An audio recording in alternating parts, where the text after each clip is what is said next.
Okay, last chapter, guys. Let's look on page 352. Okay, going with the flow. And and this is, pretty indicative of where we're headed here. Okay, because as the world kind of depends, is in large part on climate. And climate is controlled by, well, it's ultimately controlled by sunlight, how much sunlight a given area gets.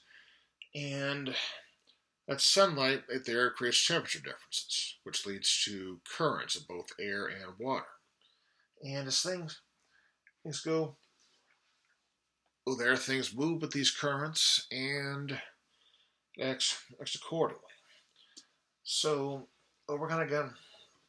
Yeah, sorry. We're gonna look here on page 353.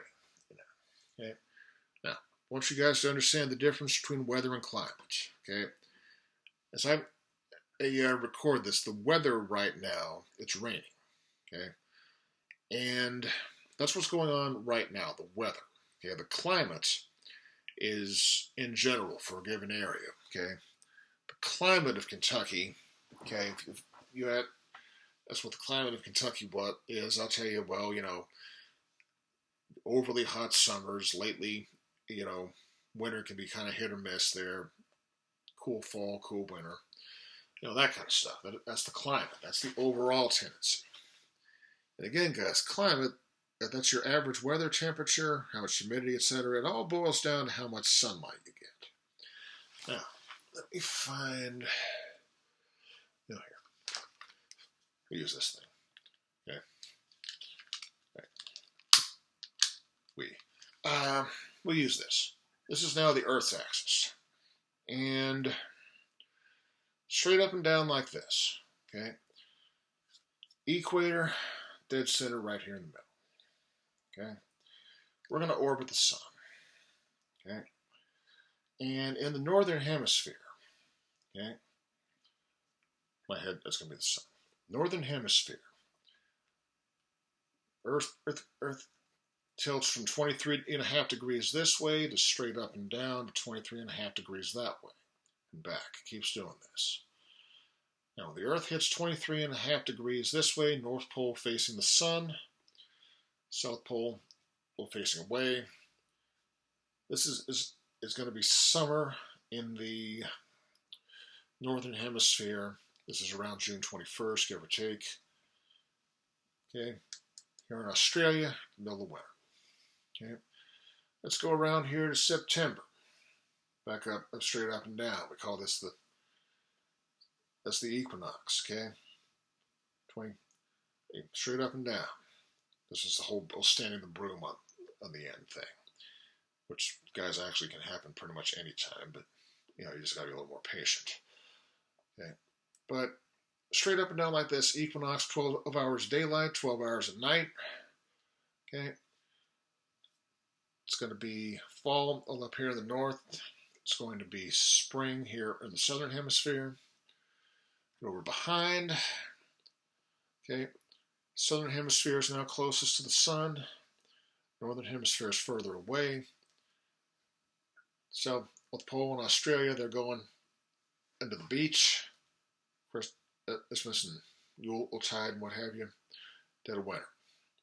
Then you get back around to the spring, straight up and down, equinox again. Okay, and so as you see there, as the Earth kind of turns on its axis, okay, the equator right in here, it's still getting pretty much the same amount of sun regardless. Okay, versus up here, this you're a lot more sunlight, up at the top part right here versus away. This part's hardly getting any. This part's getting plenty of it. Okay, so that's why we have our seasons. That's why we have that, guys. Again, more sunlight you get, hotter it's going to be. The more energy an area is going to receive. And the equator is getting hit pretty much a constant amount of sunlight all year long. And so because of that, they got the most energy for the producers to use, and so they can support the most amount of life. That's why your tropical rainforests have so much that's there. Now, guys, understand the conditions where the tropical rainforest formed no longer exist on Earth.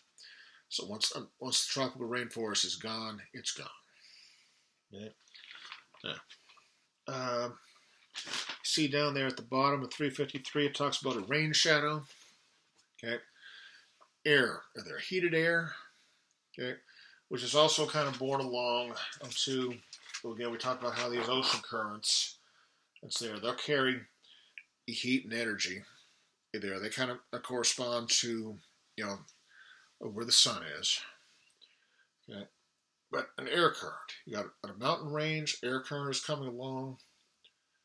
Air is going to go up to get over it. Now, as the air goes up, it gets less dense, and it doesn't hold water like it did. So all the moisture that was in this air, it's going to fall off, and it's going to fall off on this side of the mountain range.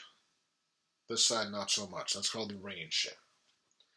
Now, the amount of sunlight, the amount of vegetation, amount of moisture that an area gets, that's going to determine what we call the biome, which is just its major ecosystem. Basically, just think of a very large ecosystem, like continent-spanning ecosystem. Okay, you can see the major biomes there on 355, but we're not going to go into a whole lot of detail on that here. You can read that. Okay, just understand the concept of a biome, and it depends largely on what the climate of an area is. Okay. So now, guys, let's look on 360. We got to talk about human impact on the biosphere. And guys, in general, we are not doing this planet any favors. Okay. We've only been industrialized for about maybe a little less than 300 years. Okay. Been industrialization, some form, for roughly 300 years. And in that time, we have managed to use approximately about 50% of the Earth's resources. Guys, this is just not sustainable. And, not trying to scare you, but then again, maybe I am. Because you figure, okay, 30 years ago, it was 1990. Okay?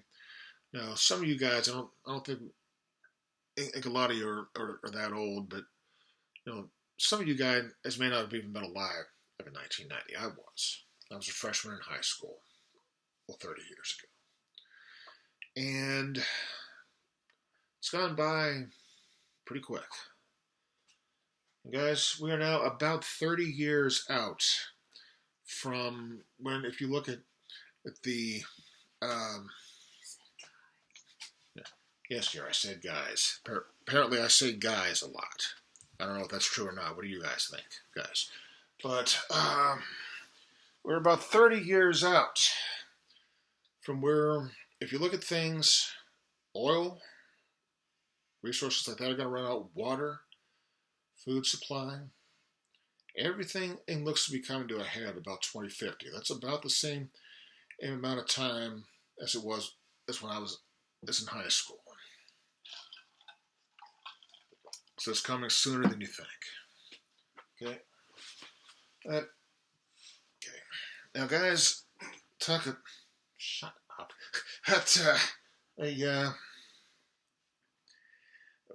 Look there on 360. Okay. See, it talks about mass extinctions. Now, every so many million years, you have a mass extinction. We're actually about due for one. Okay. And the background rate of extinction, we're going to lose roughly 2 species a day no matter what we do. Thing is, guys, we're losing far more than that. The dodo, okay, went extinct just since humans became aware of it. Other species are doing that. We are causing extinctions there, largely due to habitat loss. Okay, we're destroying organisms' habitats. They have nowhere else to go. So they just disappear, or they die off. Okay, that's the main cause. Okay, overhunting, I think, has been an issue in a lot of cases. overfishing, that kind of thing. Yeah. Okay. Talks about endangered and threatened species. Those are ones that are likely to become extinct. That's permanently died out. And this is some kind of intervention. Okay. And we have a number of threatened and endangered species. Okay. So that word there in 361, an endemic species, that is a species that is a particular concern in a given area. Okay, because it only exists in just a very small place, like one specific area. Okay, and guys, it can be endemic, like it can be endemic to this forest or this region. Guys, in some cases, it can literally be a case of it occurs in this tide little pool over here, but not in this one and 3 feet away, or any of the ones surrounding it. It can literally be that specific. Okay? And those usually are endemic or endangered. Okay? Now, why is this a problem? Well, we've talked about biodiversity. I've hit on this a few times. We know that, again, the healthier an ecosystem is, the more species it's going to have, the more it's going to support. Okay? Think of it again in terms of a factory closing. Okay, if the factory closes and that's the only employer in town, that town is going to die off. But if the factory closes, they've got 45 other employers in that town. Yeah, a few people are going to have to move on, but the town in itself is going to be fine. Okay, same basic idea of biodiversity. Okay, habitat loss, things like loss of the forest. Okay, and guys, when you lose a forest, you're not just losing the trees there. Remember, the trees, they also have those roots, those deep roots. Those hold the soil together. And so when you lose the forest, good rain comes along, all that soil is going to wash away, and that's going to leave you with, just a bunch of sand that you can't do anything with, so the areas have become a desert. So deforestation very often can lead to desertification. Okay. That's just one form of habitat loss. Okay. Acid rain. Now guys, here's some good news. Acid rain, you heard about that a lot about 20 years ago or so. You'd hear a fair bit about acid rain. You don't hear about that as much anymore because some good news for once, things have improved in that regard. Okay. Now, a lot of your electrical plants, they burn coal. And a lot of coal there or they call it bituminous coal, and they'll have a pretty high sulfur content. You burn that sulfur will get up into the atmosphere. Okay? And when you burn it, it's going to form sulfur dioxide, which not only is it a greenhouse gas, okay, that's bad enough in that regard, but it's also going to interact with water, H2O. Now you get water and sulfur dioxide, that forms a chemical reaction that produces sulfuric acid. So it would literally rain acid. Okay? And you can imagine and the harm that would do. There's documentation. You can go and look for photos of like statues that have had acid rain in damage. Okay? Now, they're trying to get away from coal for the power plants, and so they moved on to oil or nuclear or whatever. Solar would be preferable because there's no waste at all. And they've gotten ways to kind of scrub the emissions a little bit. Now, our esteemed president has referred to some nebulous concept called clean coal. Guys, there's no such thing as clean coal. Okay. It's a filtration process that goes on within the smokestack. There is no clean coal. Okay. Biological magnification and accumulation. Sort of the reverse of what we talked about in our last video there with the food chain and the loss of 90%. Okay. Biological accumulation. Some toxin, your heavy metals, your mercury, your cadmium, all those nasty things. That's really bad with that. Organism will eat that. And then something will come along and it'll eat a bunch of that organism. Okay, so you have maybe this much in, let's say, krill. Each krill has about this much in it. Whale comes along, eats a gazillion krill. That much. Okay. Biological magnification. And as you go up the food chain, levels get higher and higher and higher until eventually it becomes toxic. Okay? And, that's why they tell you now if you're pregnant, don't eat seafood. Okay? The trouble with trash. Okay? People will say, I'm going to throw it away. And they throw it away. And they don't think about it anymore. Guys, you can't just throw something away. It's got to go somewhere. Okay? And, then you start getting into landfills, or a lot of times they'll just get dumped in the ocean. Okay? Which has led to the existence of something called the Great Pacific Trash Patch. Okay? And it is exactly as disgusting as you can imagine. Okay? You look at pictures of... there's a river in China that is just absolutely filled with garbage. Picture in the Human Ecology book, guys, it's a man rowing a canoe down a river, just utterly filled with garbage. It's a sickening, horrifying sight. Okay? Some more good news. The ozone layer, page 364. There's a hole in the ozone layer. And what ozone is, guys, is it's a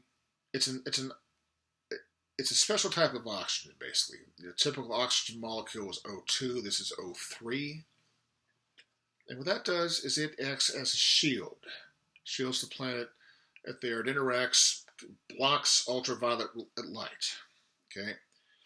And if you look there on 364, you see the bottom of the planet. There is a major hole in this ozone there. So the southern hemisphere, including some cities in the southern parts of South America, are inside this hole in the ozone. So they are not getting protection from ultraviolet rays and all the skin cancer and all that good stuff that kind of goes with it. Okay? Now the good news there, the hole in the ozone layer has shrunk. It is, can't talk today. The hole in the ozone layer is shrinking. That is, the ozone is starting to heal itself. It's replenishing over time. And this is due in large part to the ban on chlorofluorocarbons, okay? All the aerosol sprays, all the hairspray from the 80s that made the 80s look, with the hair. They banned that, and they banned Freon in the refrigerators. They have other coolants now. And that stuff is no longer getting into the atmosphere. It's no longer destroying the ozone layer. And it's starting to return. So there's some good news there. Okay. Talked about climate change before. You can see on 365 the glaciers receding. North Pole is actually starting to shrink. You may not actually be able to access it without a boat. Okay. So these are all concerns here that need to be addressed. Action needs to be taken. So getting into now maintaining biodiversity. Talked about why it's important, what it is. Okay. Something you can look at there. Concept of an indicator species. Okay. Now, the animal that I did my thesis work on, the loggerhead shrike, that's considered an indicator species. And the idea of an indicator is that if your habitat is healthy enough that this species can survive there and thrive, okay, it's a little persnickety, but not so persnickety that it's going to die if you look at it wrong. It can take a fair bit, but, it's one of the more sensitive ones. So if you can have an area where shrikes are around, or some of these other species, if you can sustain and keep a shrike alive, it's healthy. If those shrikes start to disappear, then you need to start looking at what you can do to kind of fix the health of the area. Okay? And basically the concept here, if you're trying to preserve habitat, there's two choices there. There's preservation and there's restoration. Always go, there we go. Always go with preservation if possible. Okay? It's a lot easier to not mess something up to begin with than it is to put it back after you've messed it up. Okay? And that's not possible, then you can do things instead of claim it. You can, fill in mines, you can plant trees. Okay? Basically, guys, if you cut down 1 acre of trees is for a paper mill or something. Got a lot of thunder over here. But if you cut down trees just for the paper mill, you cut down 1 acre, you plant 2 acres. Okay? Things like that. Okay? Sustainability. Don't, just because you can, take everything now. Maybe you shouldn't take everything now. Maybe you should leave something for the rest of them. Reuse, reduce, recycle. Okay? All this common sense stuff. Okay? Okay. And that covers that. Now, ladies and gentlemen, I know we only got to meet a few times, but I enjoyed our time together. Any questions, again, please do not hesitate. We'll be posting the last test here. Once I get these videos up on YouTube, I'll be posting the last test. Again, everything is due on or preferably before May 10th.